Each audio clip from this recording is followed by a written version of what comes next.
Para todos. Bueno, lo primero que voy a hacer es presentarme, ¿sí? ¿Les parece bien? Bueno, yo me llamo Lucía D'Agostino, soy egresada de esta escuela hace muchos años. No voy a aceptar que me pregunten cuántos. ¿Se entiende? Porque no. Así que si quieren deducir edades, que sea por las propias fantasías. Bueno, es cierto, hace un montón de años que yo estoy trabajando en la escuela, que fue egresada de la escuela, y también hace muchos años que estoy trabajando en la escuela, en esta querida escuela de psicología social. Bueno, durante muchos años como coordinadora de grupo o de grupos, y durante muchos años también, y sigo en la actualidad como docente en distintas temáticas. Tengo también a mi cargo la titularidad de una materia del segundo año que se llama Teoría de la Intervención Psicosocial, que se dicta los días jueves, ¿sí? Para segundo año. Y bueno, y también soy egresada de la UBA, de la Facultad de Psicología, así que me dedico a ser terapeuta de pacientes, adolescentes y adultas.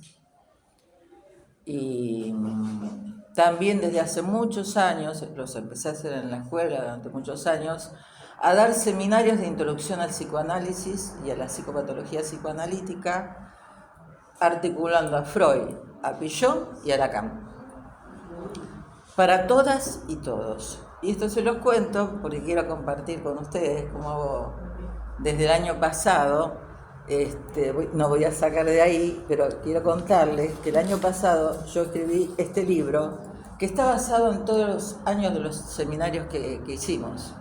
En esos seminarios participó todo el mundo, desde amas de casa, estudiantes de la escuela, egresados, gente de otras disciplinas.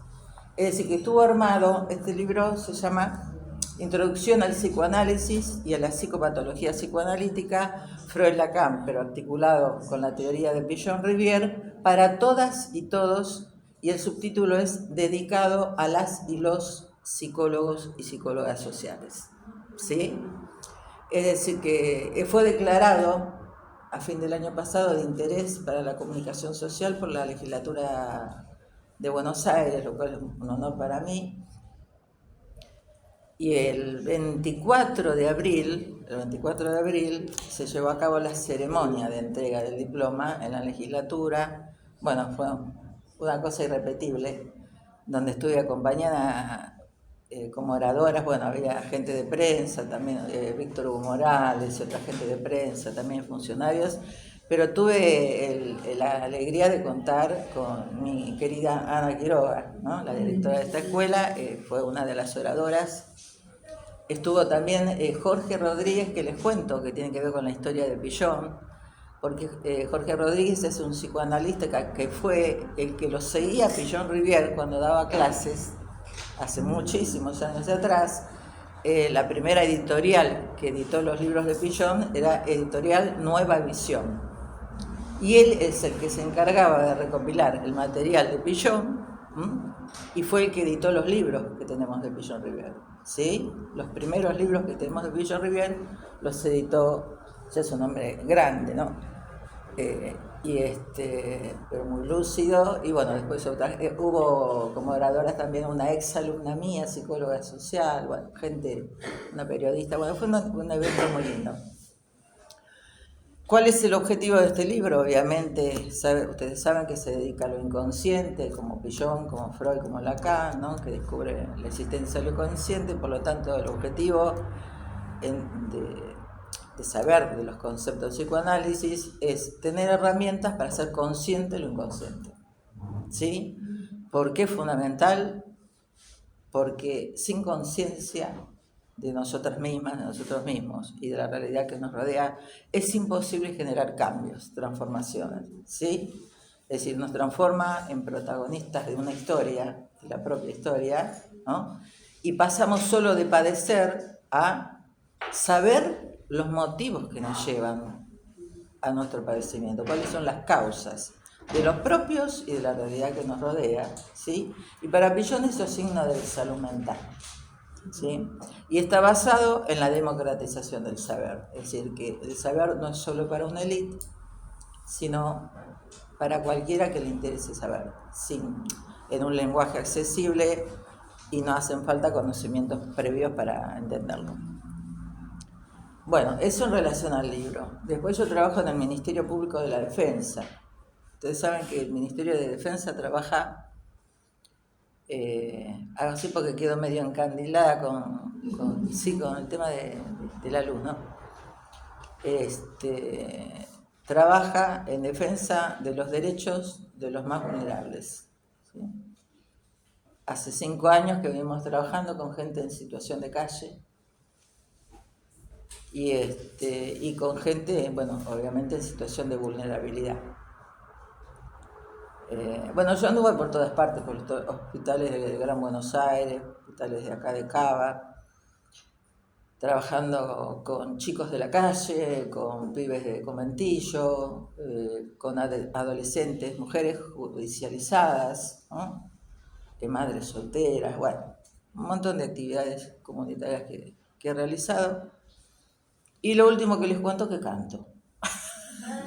Les cuento todo mi pedre, porque sí, yo siempre paso el chivo, y en cada presentación articulo el arte con la psicología social y el psicoanálisis. O sea que no solo son canciones, sino que la gente reflexione, el público reflexione acerca de las historias de las canciones. El próximo show falta mucho, es el 24 de julio, pero después les voy a dejar algún WhatsApp o les voy a pedir algún correo para mandar el chivo. 24 de julio, es un viernes 24 de julio, voy a estar en Caballito, en la Bohemia. Los deben conocer algunos de ustedes, la Bohemia, que es bastante linda. ¿Lo conoces? ¿La conoces? Sí, por eso pasó el chivo, los espero a todos porque si no después me encargo de pasarle los emergentes a la coordinadora de que no deben ser aprobados si no vienen, o aprobados. Eso es la condición sine qua non. Bueno, he hecho sintéticamente mi pedregue. Bueno, ustedes saben, por acá me pareció escuchar algo, ¿saben de qué vamos a hablar hoy? Me pareció que por acá algo escuché. Muy bien, un aplauso para compañeros. ¿El resto sabía? ¿El resto sabía? No, por eso siempre hago esta pregunta. Muy bien, se ve que vos ya estabas cerca de la cocina y ahí te la chusmearon. Bueno, es así. Ahora, está piola reflexionar un poco, pienso que es como un desafío, ¿no? Venir a hablar de vínculo en este contexto, en este sistema imperante, ¿no? Dominante, en esta época en la que estamos viviendo, ¿no? Donde el mandato tiene que ver con promover el individualismo, el aislamiento, la soledad, la indiferencia en relación al semejante, hacia el otro, hacia la otra, donde es reprimido el encuentro, es reprimida la diferencia, casi aniquilada, diría, la diferencia, y el casi está de más, es aniquilada la diferencia. Esto es el entorno que nosotros vivimos, pero es un desafío que está muy bueno que nos atrevamos a atravesar, a sostener ese desafío de hablar de vínculo o interacción recíproca, que son sinónimos. Porque esta escuela, desde que nació, ¿no? Desde que Pillon la fundó, hizo al revés, Pillon. Lo que hizo es convocar a la gente para que la gente se encuentre, se reúna, ¿sí? Se agrupe. ¿Para qué?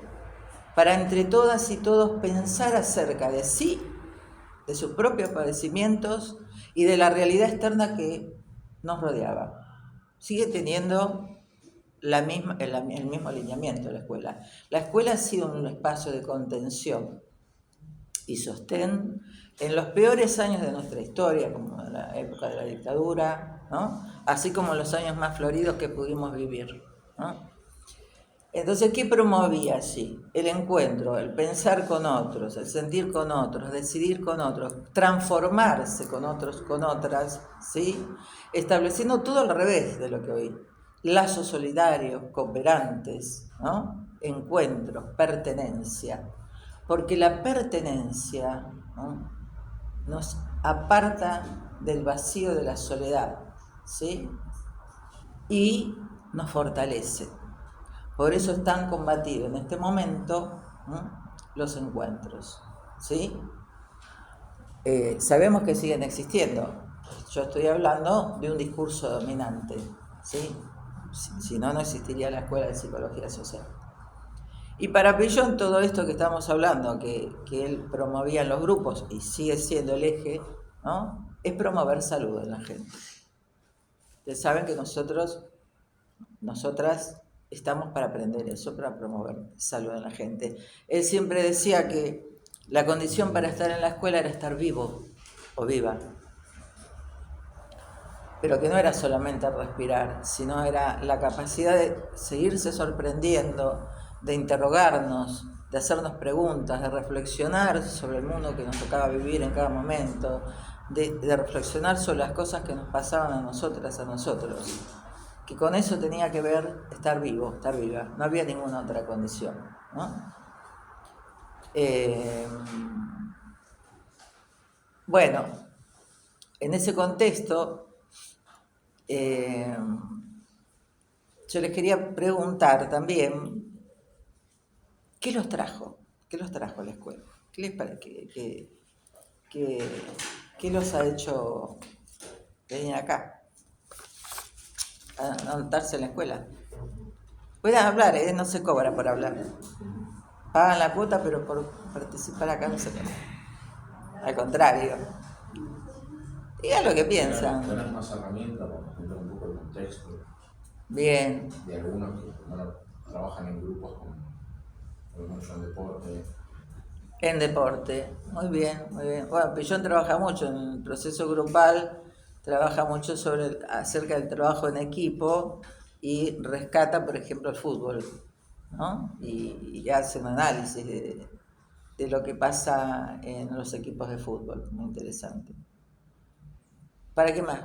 Vilus y su bifo, espero que no, que la vieron de casualidad y le pasó. Entender contextos que pasan tanto sindicales como en la facultad, poder entender, a ver por qué, cómo influye lo social en lo personal, que por ejemplo tenemos un gran monopolio sindical en donde estamos, sabemos que está mal y la gente hoy lo sigue votando.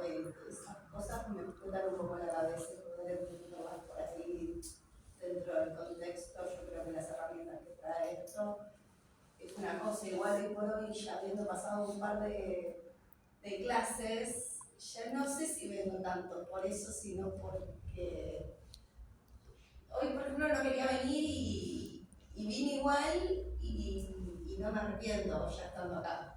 Bien. Pero en el momento, a la mañana, la dudé y vine y después tiraron 2-3 chistes en el grupo y valió. Y cuando no tenías muchas ganas de venir, ¿por qué era? Terminé muy tarde anoche, me faltó terminar la carpeta, estaba media triste, entonces todo el contexto me llevó a... Y voy y terminé diciendo sí voy. Es decir que entre la lucha y el aislamiento y el entrar en contacto acá con la gente, con los compañeros, un poco. ¿no? Me acordé de una gran frase que no me acuerdo quién la dijo, que fue: hacerlo con ganas es muy fácil, lo difícil es hacerlo sin ganas. Y ahí fue cuando me levanté y dije, bueno, muy bien. Voy a tomar algo de lo que vos decís, ¿no?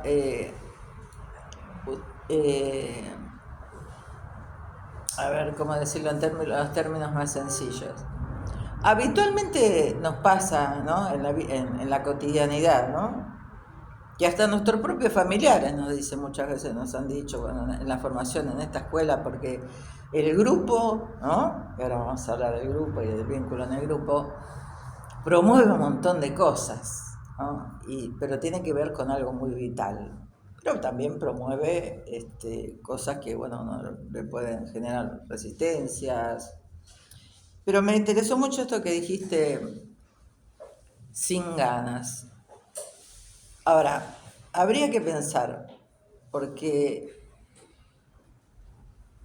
supongo que si se anotaron, y quiero que ustedes me respondan, ¿se anotaron por algún deseo, por algo del orden de las ganas? ¿O me equivoco? Díganme ustedes. Sí. ¿Sí? Ahora, ¿qué pasa? A los deseos, a las ganas, hay que sostenerlas. ¿Sí? Si no quedan solo en un sueño de un niño o de una niña, lo que quiero ser cuando sea grande. Pero ¿qué pasa? Muchas veces la familia, vamos a casa y nos angustiamos, sí, porque me peleé con fulano, o no le entiendo lo que dijo el docente, o no me gusta cómo me mira fulano, qué sé yo, y no tengo ganas de ir. Pero lo que se omite ahí, entonces la familia enseguida dice, y bueno, si te pone mal, no vayas más. ¿No? Y no, omite algo fundamental, que a las ganas que uno tiene de agruparse, como en todo vínculo, en toda interacción, surgen cosas lindas, pero también cosas problemáticas y conflictos a trabajar, justamente para poder construir algo, siempre es así en la vida, uno le agarra como, no, me da miedo esto, ¿no? Entonces ergo, no tengo ganas. No, yo no sé si es que no tenés ganas, me tomo el atrevimiento, o si son los miedos que a veces nos dominan, ¿sí? Los miedos, y sobre todo usted está en primer año, hace poco que empezaron, ¿sí? Entonces, tengo ganas, me da miedo determinadas cosas, no voy. Y eso se vive como no ganas. Pero no es así. Es que no tenemos que dejar dominarnos por el miedo, ¿sí? Justamente Guillaume Rivière decía que el psicólogo o psicóloga social es especialista en el terreno de los miedos, en lograr disminuir en la gente el miedo, ¿no? Y les puedo asegurar que no hay deseo a la que no lo acompañe un miedo. Y no hay miedo al que no lo acompañe un deseo. Si no se entendió, lo lamento. No, ¿se entendió lo que digo? Sí, es un chiste, lo lamento. ¿Sí? Me contar que cuando estaba ahí eligiendo a ver si venía una vez por semana o la otra que era una vez al mes, a mí me generaba bastante miedo también el tema de la integración y ese miedo también entendía que era lo que también más me atraía, porque si me estaba dando miedo porque lo necesitaba de una manera. Ahí está. Dije, bueno. Ahí está. Es decir, pudo más las ganas y de eso se trata, hacia eso vamos. ¿A ustedes se les ocurrió llegar a ser psicólogos y psicólogas sociales? Porque en esta escuela se enseña, ¿no?, psicología social, y el título que se recibe es de psicóloga o psicólogo social. ¿Vos decías que no? No, ¿Quién no dijo? pensé, No pensaste en esa meta como... no, algo que le decía una compañera es que en el tiempo de pandemia yo estaba terminando secundario en el programa Adulto 2000. Y bueno, entonces la pandemia, viste, como que a mí me paralizó como 2 años, porque mis materias que más me costó fue matemática, física y química. Claro. A los 17 años le dije a la profesora, no voy a dar nada. Así que después, bueno, ¿no?, a través del acompañamiento de personas que me ayudaron mucho, es como que me dijeron, pero a vos te gusta estudiar, ¿por qué no estudias? ¿Por qué no terminas el secundario? Bueno, y me animaron y bueno, pero bueno, durante la pandemia me paralizó como 2 años. Después, bueno, me dio miedo, no voy a poder, no esto, y después dije, como usted dijo, bueno, digo, tengo ganas y voy a empezar a poner esas ganas en práctica. Bien. Bueno, terminé el año pasado, a los 59 años terminé el secundario. Muy bien. Entonces, pero durante la pandemia empecé a trabajar en los centros de inclusión social. Yo trabajo en Retiro, he trabajado mucho en inclusión social ya en 5 paradores, ¿no?, durante la pandemia, como voluntariada. Y ahí es como que empecé a encontrar mi vocación, porque yo decía, bueno, voy a terminar secundario, ¿y qué voy a estudiar? No sé. Entonces, a través de todas esas prácticas, ¿no?, y encontré mi lugar en el mundo, dije. Y bueno, y entonces el año pasado, ni bien terminé Y ahí es donde yo trabajo, hay una exalumna. ¿Viste? De acá, y eso te trajo. Y claro, y bueno. subió en el grupo que empezaban estas clases y yo decía, ay, pero voy a ir a otro lugar. Pero no me parecía bien ese lugar, no por menospreciarlo, pero no sé, había algo que me decía, no, ¿viste? Entonces cuando ella manda ese flyer para inscribirse y empecé a indagar, y dije, ay, a mí me encanta esto. ¿Viste? Bien. Y te motivó a venir acá. Bueno, contaste en breve toda tu trayectoria de cómo te reconstruiste. Excelente. Exacto. Bueno, no podemos preguntar uno por uno, o una por una, pero hay algo que los reunió. Por algo vinieron a esta escuela de psicología social. Que en esta escuela de psicología social, como su nombre lo indica, se aprende y se enseña psicología social. La psicología social de Pichon-Rivière.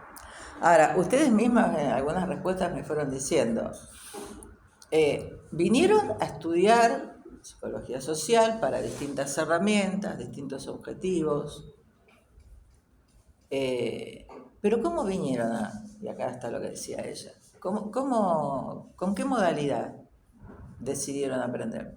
¿Solos? Yo me recibí, igual que la compañera de psicólogos sociales de la Escuela de Monfort, en plena pandemia. Sí. Durante 5 años estuve, conozco muchos psicólogos sociales por mi tarea de egresado de la escuela. Mi jefe es profesor, tiene una tutoría acá, Hugo Fernández. Y bueno, vengo desde el principio de año que siento como que estanqué, que necesitaba algo para seguir acompañando. Pero yo les hago una pregunta. ¿Decidieron venir a estudiar, a generar más herramientas con una modalidad solitaria? No. ¿Porque ustedes no tienen un grupo acá? Sí. Es decir, que decidieron, por distintas razones, estudiar con otros, con otras. Es decir, estudiar en grupo. ¿El grupo ya está dado, ya está construido? Está construido. ¿Y quiénes lo construyen? Nosotros mismos. Ustedes construyen a este grupo. Es decir, que decidieron venir a estudiar con otras. ¿Para qué o por qué, les pregunto? ¿Por qué o para qué en grupo? ¿Por qué reconocieron como necesario la presencia y compartir con otros para aprender? Para vincularnos. ¿Para vincularse para qué? En mi caso fue para tener contacto social. Para tener contacto social. ¿Y contacto social qué les permite en una escuela que se aprende psicología social? ¿Qué les va a permitir? A trabajar en diario. A trabajar, es cierto. Y trabajamos muchas cosas en este grupo, ¿sí? Es decir, han decidido venir a aprender psicología social para distintas herramientas, como vienen comentando, distintos objetivos, distintos intereses, con otras personas, ¿sí? Es decir, a interactuar, ¿no?, con otras personas. Pichon conceptualiza esto como que en realidad, y seguro que van a resonar, pienso, con esto, si no hubieran elegido otra cosa, que los distintos aportes de cada uno de ustedes, que vienen, lo que escuché, no da el tiempo, hay solo 2 clases, pero que cada uno solo puede hablar más en el grupo operativo, pero los aportes divergentes, ¿no?, las experiencias de vida, de formación de cada uno y cada uno de ustedes, dice Pichon, con esos aportes es como entre todos se van acercando al objeto de conocimiento que vienen a aprender en este lugar, ¿no?, y pueden con esas distintas versiones, esos distintos aportes o miradas, uno puede mirar una cosa, otro puede ver otra, y así sucesivamente, integrar a ese objeto de conocimiento que es muy complejo, porque dentro de la psicología social, a lo largo de la formación, ustedes van a tener distintas temáticas, como el vínculo, ¿no? dentro de la teoría de Pillon hay múltiples temáticas para conocer, ¿sí? Pillon pensaba que el grupo era como una especie, en la divergencia, insisto, de rompecabezas, ¿no? Donde se iban armando, ¿vieron? Todas las piezas desarmadas, y entre todas y todos iban rearmando esas piezas, ¿no? Para abordar eso que vinieron a estudiar, ¿sí? ¿Se entiende? Como piezas de rompecabezas. Por lo cual, considera que el grupo es un instrumento de aprendizaje, ¿sí? Por eso le preguntaba tanto para qué eligieron estudiar con otra gente. Y yo les voy a preguntar a ustedes, el grupo, que ustedes saben que lo construyen ustedes, ¿cómo lo arman? ¿Cómo se constituye el grupo? ¿Qué hacen para que el grupo se vaya armando? Cuando están en el grupo operativo, ¿qué hacen? ¿Y cómo se conocen? Interactuamos. Muy bien. Tenemos que interactuando, vinculándose entre sí, es como van a construir el grupo, ¿sí? Y para vincularse o interactuar con los demás, ¿qué hacen? ¿Qué hacen? ¿Se quedan callados? ¿Se quedan callados? Escucharnos primero. Y para escuchar, entonces, ¿qué tenía que ver eso? Hablar, nos comunicamos. No, muy bien. Escucharse, ser escuchado, tiene que ver con la comunicación. Es decir, que si podemos sintetizar, el grupo es instrumento de aprendizaje, dice Pillon. El vehículo para construir el grupo es el vínculo o la interacción recíproca. Y la estrategia para vincularnos es la comunicación, ¿sí? Un ejemplo típico para eso de que el grupo es un instrumento de aprendizaje, gracias a la interacción que se despliega en los grupos, suele ser universal que pase en distintos grupos. El típico integrante o la integrante que suele decir, hablen ustedes, que yo no tengo cosas interesantes para aportar. Es bastante típico que alguien traiga una imagen de sí al grupo así. Pero aparece una compañera, un compañero, alguien le dice, pero espera, yo no estoy de acuerdo con lo que vos decís. Porque ¿no te acordás que la semana pasada vos trajiste dudas, que no entendías determinados temas? Y a partir de tus dudas empezamos a trabajar y a pensar todas y todos, ¿sí? Sobre esos conceptos que trajiste. Así que se organizó la tarea a partir de tus dudas. ¿Qué hace esa compañera o ese compañero que le devuelve esto a este integrante que piensa que no tiene nada valioso? Le devuelve una imagen diferente de sí, ¿sí? Él se considera no valioso. Y esta compañero o compañero le da un rol, un lugar, ¿no?, de valor, con lo cual le hace ruido en la imagen que tiene de sí para bien, porque genera una modificación en esa identidad en la que él se reconoce, de no valer nada. Los otros le están diciendo, no, vos sí valés, ¿sí? Entonces se generan modificaciones dentro del grupo, no solo sobre nosotras, nosotros, sino sobre las y los demás. Por eso decimos que el grupo, la interacción y el intercambio es un instrumento de aprendizaje. ¿Sí? ¿Están de acuerdo? Sí. Bueno, ustedes saben que el concepto de vínculo, si hay algo que no entienden, si hay algo, ustedes me dicen, ¿eh? Yo trato de articular con las cosas también que ustedes van pensando. Les decía que el concepto de vínculo, el concepto de interacción, son sinónimos. Y podemos ubicar, Pillon ubica, ¿no?, al vínculo, a la interacción, como concepto eje, concepto central de la psicología social. A mí siempre me gusta decir que es el corazón, para Pillon Rivière, el concepto de vínculo, de interacción recíproca, es el corazón que le hace latir a la psicología social. Y por la cual la psicología social lleva su nombre. Porque nunca nos olvidemos que la psicología social es una psicología. Pillon no estudia el organismo, es un psiquiatra psicoanalista, pero no se dedica a estudiar el organismo, a las leyes del organismo. Eso lo estudian los médicos, la biología, qué sé yo, la anatomía. Él se dedica a estudiar otra cosa, el bocho, la mente, ¿sí?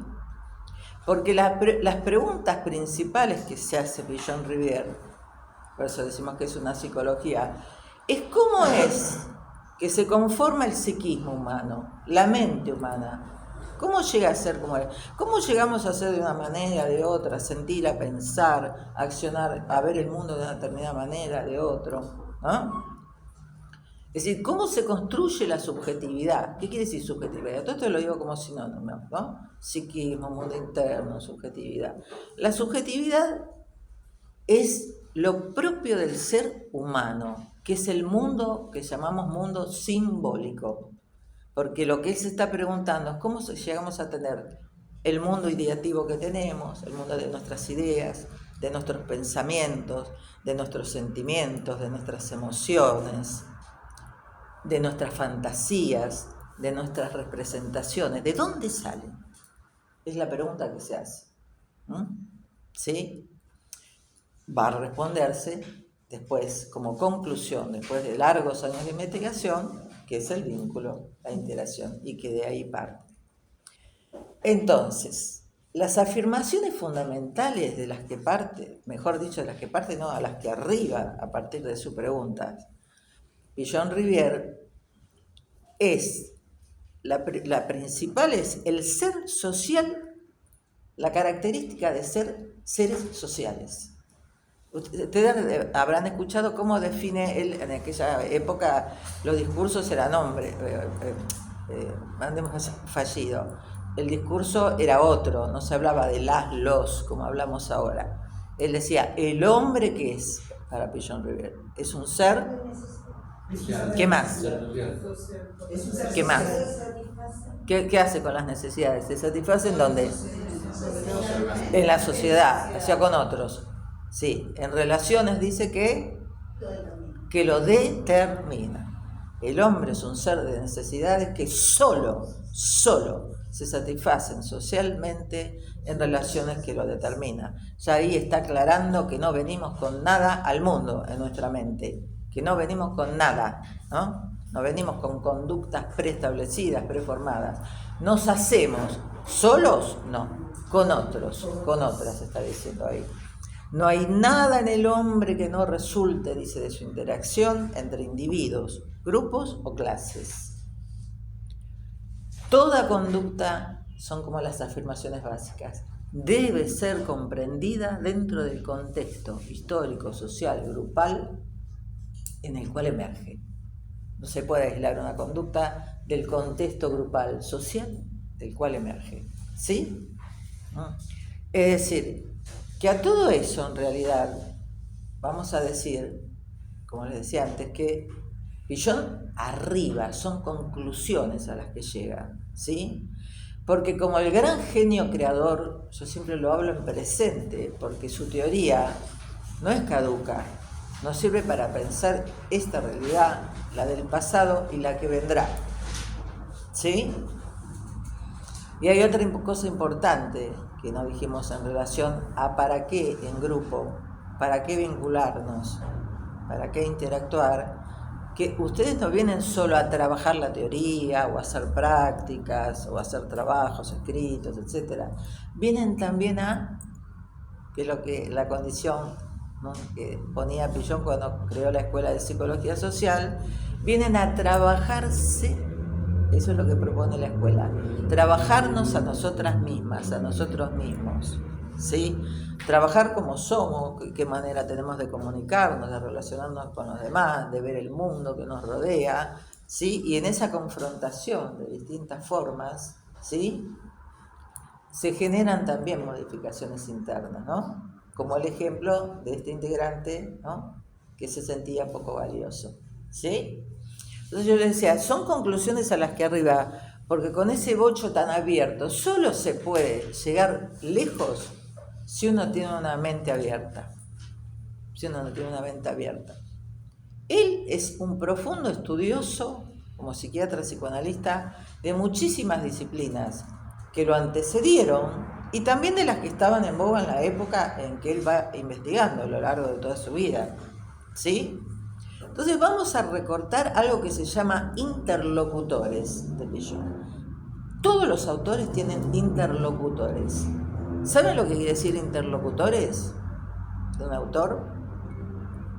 Quiere decir que son todas esas disciplinas científicas que él estudia, que el autor estudia, las estudia primero las quiere saber, por eso digo que es una mente abierta, las estudia, las conoce a fondo, debate con ellas, se empieza a oponer a ellas y se propone como instancia superadora para pensarnos y pensar la realidad, que es cuando crea finalmente, después de un largo recorrido, a la psicología social.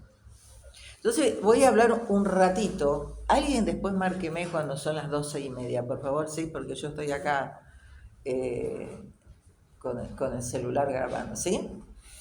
Bueno, les voy a contar un poco porque quiero que sepan, pero no por capricho, porque me parece que es la mejor forma de aprender el recorrido de su pensamiento. Dijimos que fue un psiquiatra psicoanalista.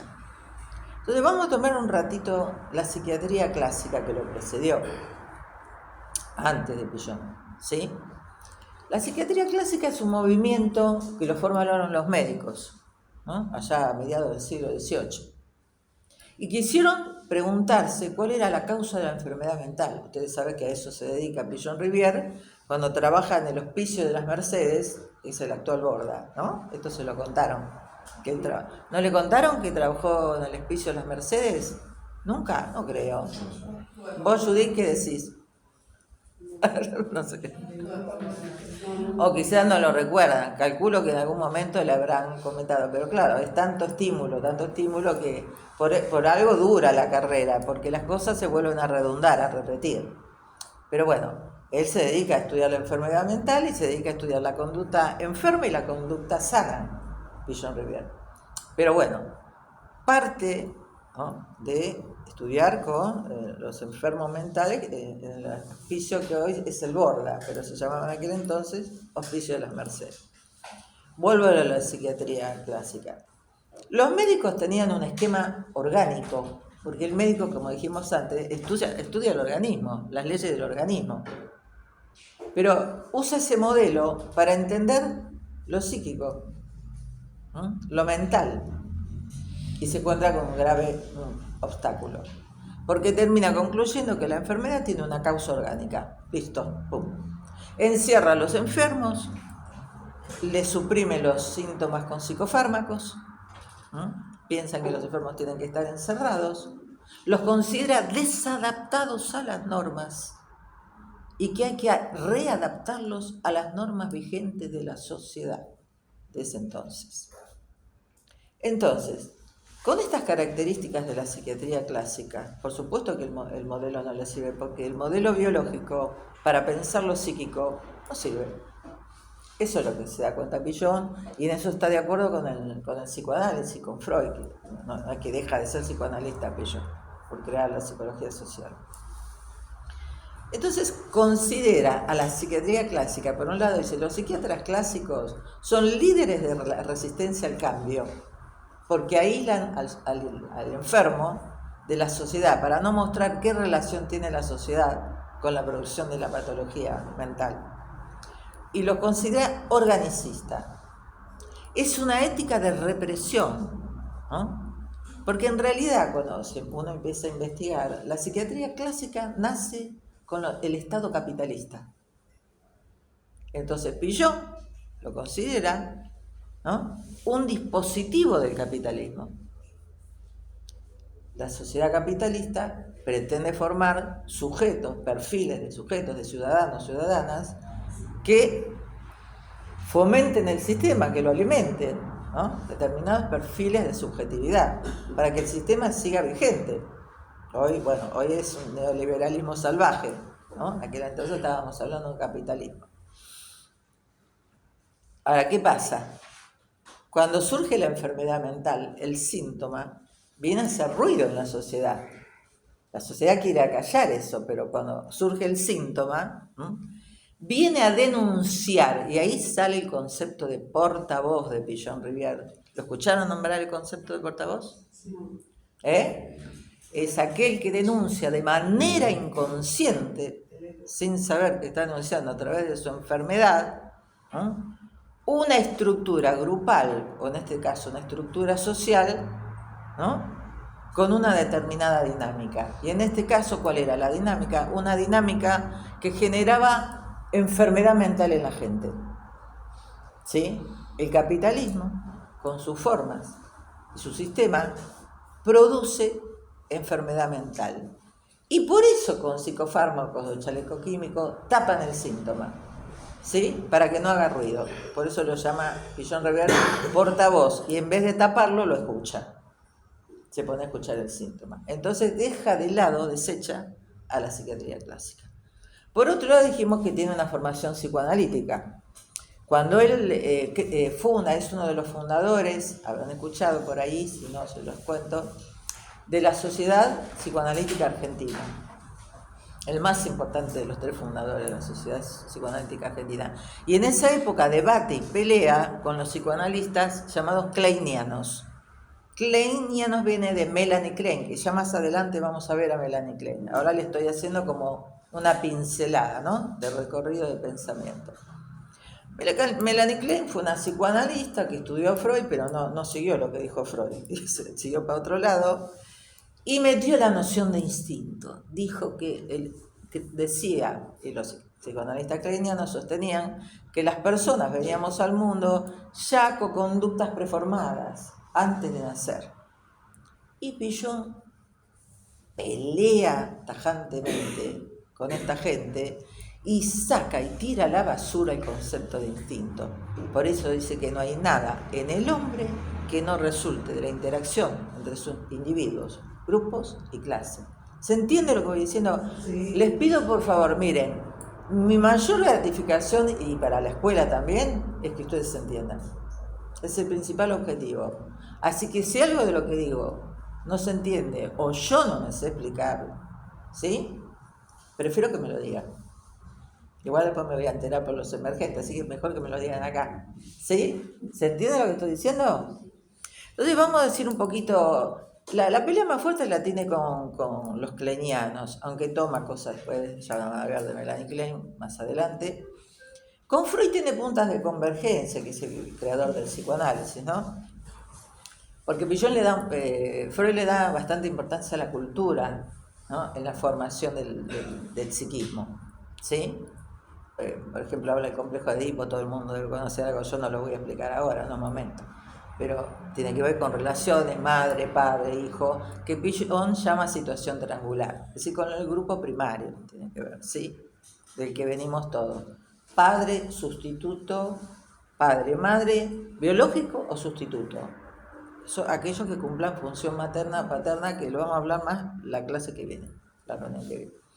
Bueno, en ese punto tiene convergencia, porque él habla de lo social, Freud habla de la cultura y la importancia, pero, por ejemplo, hay un punto importante de divergencia, porque Freud también tenía la idea de que había algunas fantasías que eran como herencia filogenética en las personas, ¿no? Lo estoy abreviando así, hay un montón para decir.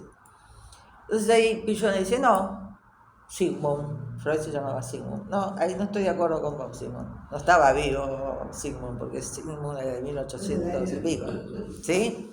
Hace poco, el 6 de mayo, fue un aniversario del cumpleaños de Freud. Decía, no, Sigmund, no hay fantasía que no sea resultante de las interacciones. No venimos con nada, ¿no? Le cuestiono, es decir, punto de convergencia y de divergencia. Desde el punto de vista filosófico, se apoya en el materialismo dialéctico. ¿Lo escucharon hablar alguna vez de materialismo dialéctico? Bueno, ¿viste? Todas las disciplinas científicas tienen un basamento filosófico. Todas. Aunque las quieran ocultar, lo tienen. Pillon no lo oculta, lo dice, porque eso es honestidad intelectual. Entonces, dice, mi basamento filosófico es el materialismo dialéctico.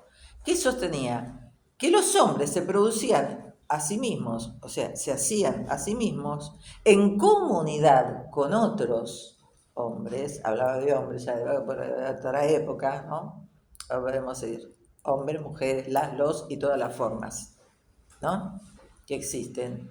Se producían entre sí estando en comunidad, trabajando juntos, juntas, para apropiarse de la naturaleza, para satisfacer sus necesidades básicas. Entonces, de esa forma se empezaron a dar formas de organizarse en la sociedad, de dividir el trabajo, la distribución de los bienes, ¿sí? Y termina diciendo que el pensamiento es resultado de la experiencia, ¿sí? Fíjense que tiene que ver con lo que Pillon sostiene, lo ideativo y demás es resultado de las interacciones, de los vínculos, ¿sí?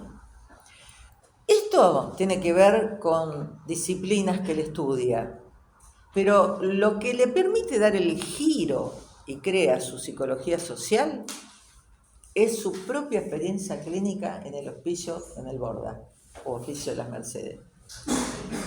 Él era un profundo estudioso de con quién venía un enfermo, quién lo traía, cómo venía, si venía con la familia, con vecinos, era muy observador de esas cosas. Pero es a partir del diálogo con los pacientes, ahí sí digo los porque en el Borda son varones, ¿no? Está el Moyano, que es de mujer, y el Tobar García, que es de adolescentes, y púberes, niños, adolescentes.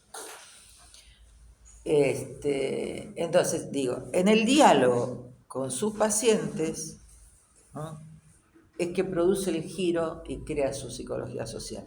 ¿Por qué? Porque en el diálogo con los pacientes, ¿no?, a través de un fenómeno que se llama transferencia, ¿no?, que ahora les voy a explicar a través de un ejemplo, ¿no?, hace ese viraje hacia la psicología social. Por ejemplo, vamos a poner un ejemplo utópico. Un paciente que Pillon atendía en el hospicio, que de pronto Pillon empieza a advertir que este paciente siente temor hacia él, le teme, ¿no?, que no se anima a decir lo que piensa, lo que siente, o alguna idea hostil o algún sentimiento hostil que tenga hacia Pillon, porque tiene miedo que Pillon no lo quiera más o lo deje de atender, ¿sí? Y Pillon se empieza a indagar en la fantasía y en los delirios de los pacientes, y a partir del material que escucha, de lo que le dice el paciente, se entera que cuando este paciente era un niñito, chico, ¿no?, cualquier diferencia que tenía con su papá, ¿no?, el padre dejaba de saludarlo y le retiraba su apoyo. Es decir, que a lo largo de toda su vida, ¿qué aprendió este paciente? Por eso estaba internado.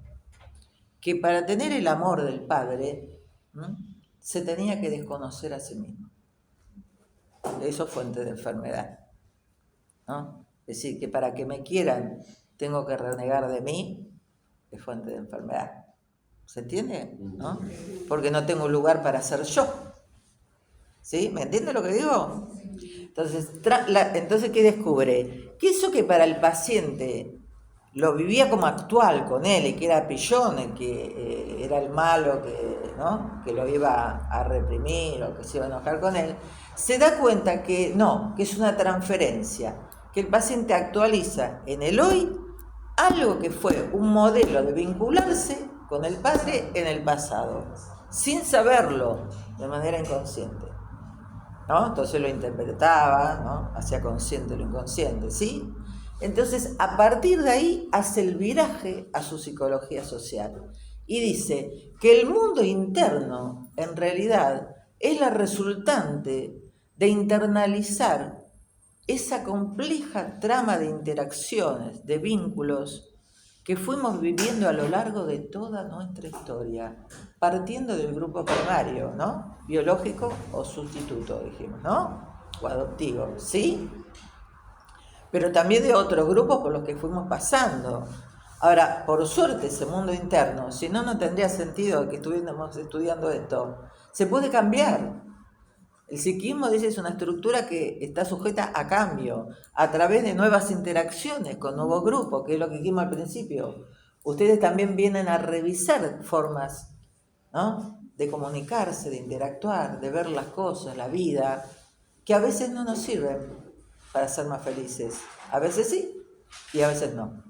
Esa es la oportunidad que nos da el encuentro, ¿no? Y nos fortalece en ese sentido. Entonces dice, el mundo interno es como un grupo interno. Tenemos en el bocho diálogos con cuántas veces estamos dialogando, ay no, mi mamá hubiera querido que tal cosa, y no, tal otro es mi papá, y no, yo estoy siguiendo esta carrera, pero resulta que, no sé, me siento medio culpable, pero ellos querrían otra cosa. No, es un diálogo que no estén presentes, están internos adentro nuestro, ¿sí? Dice, hay mandatos dentro de esta cabeza, mandatos que recibimos, montones de mandatos recibimos. Y que se inscribe a veces inconscientemente. Por eso es importante también hacer terapia, además de estar en el grupo operativo, que nos sirve para ser consciente de lo inconsciente, ¿no? Entonces dice, hay diálogos, hay roles también asumidos y adjudicados en nuestra historia de ese grupo primario. Como el ejemplo del integrante que se siente que no vale nada. ¿De dónde lo sacó? Obviamente de cosas que le devolvieron de imágenes en ese grupo primario, en las interacciones con ese grupo primario, ¿sí? Pero que en el grupo tiene la oportunidad de modificarse, ¿sí? Por eso decimos que es un instrumento de aprendizaje. ¿Está claro hasta acá? Sí. Bueno, ahora voy a dar una definición de vínculo. Después de este recorrido, vínculo o interacción. Villon dice que el vínculo es una estructura compleja que incluye un sujeto y un objeto. Siempre en psicología, cuando se usa la palabra objeto, se refiere a otro sujeto. Aclaro un minutito, porque la psicología social estudia la interacción entre las personas, no es una psicología animal, no estudia la psicología de los animales. Hay algunas preguntas, por eso a propósito lo incluyo, porque es cierto, nosotros tenemos mascotas, por ejemplo, ¿no? A mí mucho no me gusta decir mascota, y animal a veces tampoco, porque a veces se insulta a la gente diciéndole animal. Pero bueno, esos seres tan lindos que tenemos que les llamamos animales domésticos, perro, gato, y otro tipo, caballo, qué sé yo, otro tipo de bichos, ¿no? Con los cuales conviven con nosotros. ¿Por qué se llaman domésticos? Porque el ser humano le da una impronta de humanidad a otra especie que no es humana, como nuestras mascotas, ¿sí? Y adquieren características, mueven la cola, se ponen contentos, nos reciben con alegría, están acompañándonos cuando estamos enfermos, adquieren características humanas, pero no son humanos. Por eso la psicología social ni no puede tener el mismo tipo de vínculo o comunicación. No me dice, che, escúchame, te estaba esperando, llegaste tarde, ¿no? Es otra especie con otras características. Por eso lo que estudia la psicología social es, ¿no?, las relaciones entre seres humanos, ¿sí? Los vínculos humanos. Entonces, repito, es una estructura compleja que incluye un sujeto y un objeto, entre los cuales se dan una interacción o una interdependencia, recíproca. Están en estado, es una estructura compleja que incluye un sujeto y un objeto, entre los cuales se da un proceso de interdependencia recíproca, uno depende del otro, de afectación recíproca, se afectan recíprocamente, y donde se despliegan procesos de comunicación y aprendizaje, que son las temáticas que vieron antes, ¿no? Fíjense cómo todo se articula: vínculo, comunicación y aprendizaje. Están metidos dentro de la definición que acabo de repetir que da Villon Rivière. Entonces lo que vamos a hacer es explicarla. Cuando dice estructura compleja, Villon dice, todo vínculo es bipersonal, por ejemplo, entre dos personas, pero es bicorporal, y tripersonal. Es decir, como dice la canción de Benedetti, que entre dos somos mucho más que dos, ¿no? ¿sí? Ahora imagínense en un grupo, está diciendo entre dos, en un grupo es entre, ¿cuántos son ustedes? 13. Bueno, se imaginan entre 13, ¿no? Otra que es multicorporal, ¿no? Y súper personal, porque entre uno y otro, ¿no? En un vínculo, ¿no? Para hacerlo primero lo más sencillo, entre dos, media, cuando interactuamos, por ejemplo, yo me encuentro con alguien, media, la fantasía que yo tengo del otro, de cómo es el otro, media la fantasía de cómo yo creo que el otro cree que soy, media la fantasía del otro, ¿no? Y de cómo fantasea que yo soy. La fantasía que tiene de cómo fantasea que yo lo veo. Es un quilombo, perdonen la expresión, ¿sí? Y multiplíquenlo eso en el grupo, ¿no? Vuelan los fantasmas para aquí, para allí, ¿no? Porque todavía el grupo se está construyendo, pero todas esas fantasías están en juego y afectan la interacción. Pero duerman tranquilos y con frazada porque ya estamos en invierno casi, porque está el equipo de coordinación que está ahí atrás, ¿sí? Para contener, descifrar, desenmarañar el despelote de ¿sí? Intervenir para aclarar, para achicar las angustias, ¿no? Y para ayudarlos a conocer cómo verdaderamente son, para ser consciente de lo inconsciente. Es imposible que sea sin el equipo de coordinación. Esto solo no se podría lograr, ¿sí? Con el grupo solo. No son grupos de autoayuda. Se necesita de alguien formado en psicología social para poder acompañar al grupo, ¿sí? Que es lo que tiene la característica de todo grupo operativo, ¿sí? Bueno, entonces, estructura compleja por muchas cosas más. Perdón, no te escuché, mira, yo ya está de embalada. Bueno, ¿puedo hablar 3 minutos más? Sí. Porque 5, porque empezamos un cachito después de 11:30. Bueno, estructura compleja por muchos factores. Entonces esa fantasía, entonces que lo mete, que digo, se dan malos entendidos, sobreentendidos, ¿no? Lo que se llama terceros, ruidos que se generan en la comunicación, en esa interacción entre la gente, en el grupo, ¿sí? Hay un chiste que toma Pillon de su amigo Oscar Massota, que era un psicoanalista, por ejemplo, porque también está en juego el equívoco en las palabras. Vieron que las palabras remiten a distintas significaciones, ¿no? Una palabra significa muchas cosas. Entonces el chiste que hace el amigo de Pillon Massota es, una hija le dice a la mamá, mamá, me siento mal. Y la madre le trae una silla y le dice, ven hija, sentate bien, ¿no? Bueno, se lo pone como uno de los tantos ejemplos que entre mensaje emitido y mensaje que se recibe no es lo mismo. ¿Okay? Ahí está el equipo de coordinación para ir aclarando, haciendo la comunicación cada vez más eficaz. A ver qué quisiste decir, a ver qué te dije, no, yo no te dije eso, yo te dije otra cosa, ¿sí? Bueno, todo ese trabajo tenemos que hacer para construir la grupalidad. Y también decimos que hay reglas que regulan nuestras interacciones en una sociedad, porque en toda sociedad hay una organización, es decir, hay una forma, un sistema educativo, un sistema familiar, una forma, una modalidad, ¿no? Un modelo de trabajo, un modelo de sistema educativo, un modelo de sistema de salud, un modelo de uso del tiempo libre. Hay reglas jurídicas, hay reglas económicas, hay reglas de parentesco que regulan cómo interactuamos entre nosotras, entre nosotros. Y el ejemplo que nunca cambié por ahora, porque nunca encontré otro mejor, pues se quedó ahí todos los años, es el ejemplo del kiosco, ¿no? Todavía siguen existiendo los kioscos, también, bueno, los autoservicios, ¿no? Por ejemplo, ustedes van ahora al recreo, ¿no? Y están con hambre, ¿no? Entonces se les da por ir a un kiosco, póngale, ¿no? No sé, comer un chocolate, póngale, no sé. ¿Qué hacen?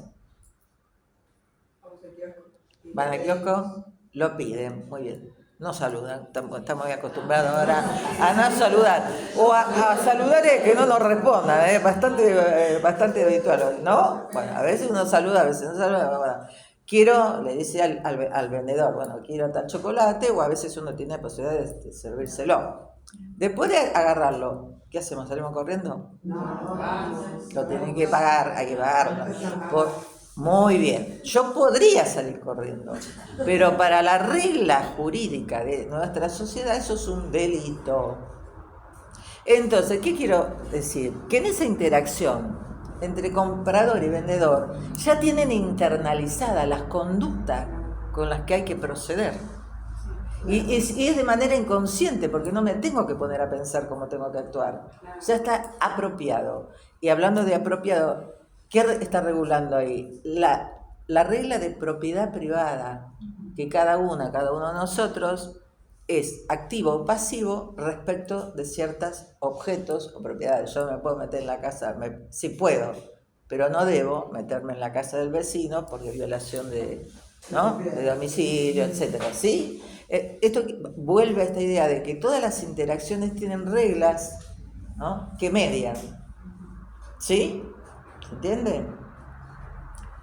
Bueno, y decimos también que se dan procesos de comunicación y aprendizaje. Voy a enunciar algo y lo explico la semana que viene, ¿sí? ¿Tienen reglas que todas las integraciones tienen reglas? Están regladas, que todas las integraciones se están reglando, por eso di el ejemplo, están regladas, por ejemplo, no solo el kiosco, están regladas cómo se relaciona un alumno con su docente, ¿no? Alumno docente, paciente médico, ciudadano presidente, ¿no?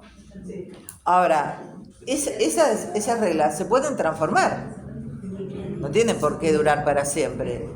¿Y quién las puede transformar? Los grupos, ¿no? El empoderamiento que tiene el grupo para modificar lo que está instituido en una sociedad, ¿no? Por ejemplo, las reglas siguen siendo de mucho sometimiento entre paciente y médico, y en el sistema educativo también, ¿no? Se pueden cambiar porque uno puede cuestionar, hacer planteo, hacer denuncias. Bueno, podemos hacer muchas cosas para transformar la realidad. Y les decía que ahora voy a enunciar, y lo explico la semana que viene, que Pillon dice que el vínculo tiene dos características fundamentales, que es un proceso motivado y un proceso eficaz. ¿Y un proceso? Eficaz, ¿sí? Y un proceso eficaz. Acá voy a parar por una cuestión de tiempo, lamentablemente. ¿Alguna duda tienen antes de que me vaya? ¿No? Prometo que la semana que viene voy a hablar de eso y vamos a hablar también de los vínculos primarios. Muy claro. De los primeros. ¿Cómo? Muy claro lo que ustedes dicen. Bueno, me alegro mucho porque hice todo el esfuerzo por lograrlo a esta hora de la mañana, ya habiendo dormido pocas horas. Y con el frío, que me trajo hasta acá con el viento, me empujó. ¿Alguna dúdica? Todas. Bueno, gracias. La semana pasada, sí, porque solo lo anuncié. O sea, no digan en el grupo, ay, qué mal que lo explicó, porque no lo expliqué. Queda claro, queda grabado que dije que lo explicaba la semana que viene, que lo nombraba hoy nomás, ¿sí? Bueno, después me pasarán los emergentes y a partir de los emergentes que trabajen hoy, yo los retomaré la semana que viene.